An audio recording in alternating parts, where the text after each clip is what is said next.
How's it going, friends? Chris Cart's back through the mail. Monday, 6 returns free today, including this one with no stamp on it. Postage paid by the carrier. Quite embarrassing. Last time that happened was Bobby Valentine, and that just showed up with no postage due mark on it at all. It just showed up. So we'll have to pay my mail carrier back. But yeah, Chris Cards is obviously not perfect, as anybody who's watched me for any length of time knows. And we've got Ron Guidry back. Ron Guidry on an 87 Donruss card, signed very nicely. Signs one card per. I was going through my 80s and 90s boxes of cards, my childhood boxes of cards, basically looking for TTM fuel. Came across this Ron Guidry in my 87 Donruss box and said, what the heck, let's send it off. Looks really good. Nice little Yankees card. Of course, spent his entire career with the Yankees, including, of course, 77 and 78 World Series champions. Cy Young in that 78 year, and there is his information. Once again, just one card per, and he's a great signer. He always gets back to you. Sometimes it takes a while. Sometimes it's pretty quick. Sometimes even without a stamp, you still get a return from this TTM legend. Nice return from Ron Guidry. And yeah, you can go on Instagram and see my finished product of all the TTM fuel I found in all those boxes. That takes a good amount of time to accomplish all that, but once you're done, you're done. You don't have to do it again. So there you guys go, Ron Guidry. Let's move on to return number 2. Next return from SCATTLE Seattle. Index card here. Quite a few cards from the feel of it. We've got Barry Bonnell. Barry Bonnell, who spent 10 years in the bigs. Pretty much evenly split between the Mariners, Blue Jays, and the Braves. A couple of 84 Topps cards, including a traded for the set. Nice return from Barry Bonnell. Very clutch player back in the day. His career was actually derailed by valley fever, whatever that is. He actually had a hard time recovering from that. Pretty much lost his starting job and was sort of a bit player towards the end of his career with Atlanta, but pretty good slugger up until then. Very clutch. Pretty cool video on YouTube of him charging Terry Felton, I think, back in 1983, perhaps. Just got to search for "Don't Mess with Barry." And that's how you find that video. I've seen lots of fights and brawls in baseball, but I don't think I've seen this one before. It's very cool. No commentary from any announcers, just sort of stadium feed and then the fight. So very interesting video. Don't mess with Barry. Hardcore Mormon, in fact. He actually introduced Dale Murphy to the faith. And there you guys go. There's information. Nice return from Barry Bonnell. Let's move on, guys, to our next return. Phoenix, Arizona, our next return. Return number 3.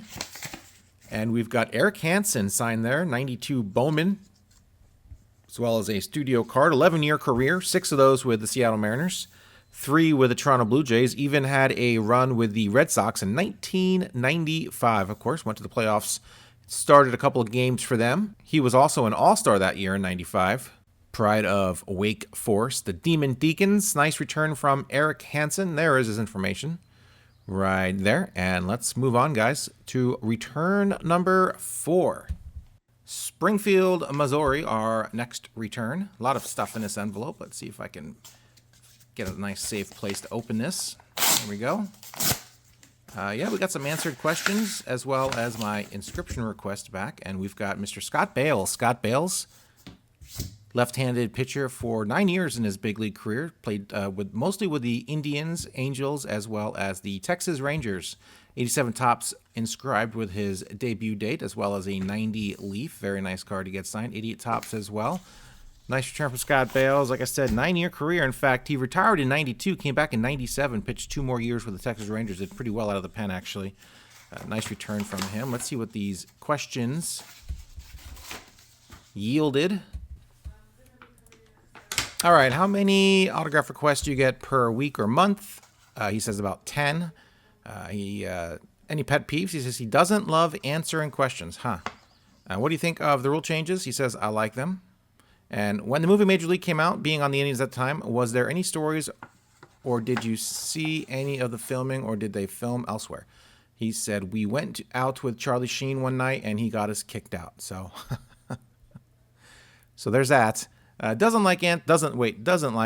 love answering questions, which means he could like it, but it sounds like he still answered them. So, by the way, I sent questions to everyone so far, except Ron Guidry, and no one answered them. So I did go back and edit my questionnaire. I wanted to make Colin happy, and I wanted to be like, emphasize multiple times, you do not have to answer these questions. This is going above and beyond. So it feels like it's working, and these guys don't feel obligated, which they shouldn't feel anyway, but people are just generally nice in general and will answer the questions no matter what. So definitely went ahead and emphasized that they don't have to answer any questions if they don't want to. And Scott Bales doesn't love answering questions, but he did, and I'm glad he did about the one of the movies I watched 600 times when I was a kid, Major League, of course, and he was on the Indians from 86 to 89, so I figured he was a part of that somehow, some way, saw some of it, so very cool response from him. Charlie Sheen was being Charlie Sheen way back then. Nice return from Mr. Scott Bales. Next return is from 10IC, and we've got in envelope number 5, Ken Gearhart. Ken Gearhart inscribed his inscription date, his debut date on the 87 Topps. Very nice. 89 Topps, as well as an 89 Upper Deck, also signed for the set. And 87 Donruss rated rookie. As I told you guys earlier, I am going through my boxes, and I went through my 87 Donruss box.